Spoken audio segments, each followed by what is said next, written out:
ఏమిటి? మీ నాయకుడు పెద్ద న్యాయ నిర్ణేతనా? మా స్త్రీలపై ఎవరైనా అత్యాచారం చేస్తే మీ ఆకాశ గ్రంథంలో అత్యాచారానికి ఏమైనా శిక్ష ఉందా? ఈ ఆకాశ గ్రంథంలోని కేవలం వచనాలు నిరాకరించి ఇవి మనిషి నిర్మితమంటే వారి చర్మం వలిచి కొత్త చర్మం వేసి మరి కాల్చే శిక్ష. కాని స్త్రీలపై అత్యాచారం అనే అతి దుర్మార్గమైన చర్యకు ఏమీ శిక్ష లేదు. జీనాకు రాళ్లతో కొట్టి చంపే శిక్ష ఉంది కదా అని చెప్పి మమ్ముల్ని మదర్సా మూర్ఖుల్ని చేయకండి. జినా అంటే అత్యాచారం కానే కాదు. జీనా అంటే మీ ఇస్లామిక నియమం ప్రకారం వివాహం చేసుకోకుండా లైంగికంగా బంధంలో ఏర్పడితే దాన్ని జినా అంటారు. అది అత్యాచారమేలా అవుతుంది? స్త్రీ పురుషుడు ఇష్టపడి జరిపే చర్య.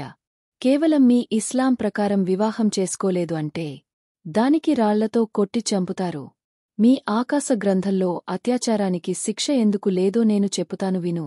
మీరు బానిసలు చేసుకున్న స్త్రీలతో వాళ్ల ఇష్టం లేకుండా లైంగిక అత్యాచారం చేసే హక్కు ఇవ్వలేడు కాబట్టి. అవునండి, ఈ స్వయం ప్రఖ్యాపిత ప్రవక్త యొక్క నాటకాలు మీకు ఆ కాలఘట్టంలోనే అర్థమైపోయాయి. గాని ఈ 1400 సంవత్సరాల తర్వాత కూడా ఈ కపటం విశ్వాసులకు ఈ విషయాలు ఇంకా అర్థం కావడం లేదా అర్థం కానట్టు వీళ్ళు నటిస్తున్నారా? ప్రపంచాన్ని మొత్తం దోచుకొని బానిసల్ని చేయడానికి. కేవలం వచనాలను తిరస్కరిస్తే చర్మం వల్చేస్తానని మీరు చెప్పింది అక్షరాల నిజం.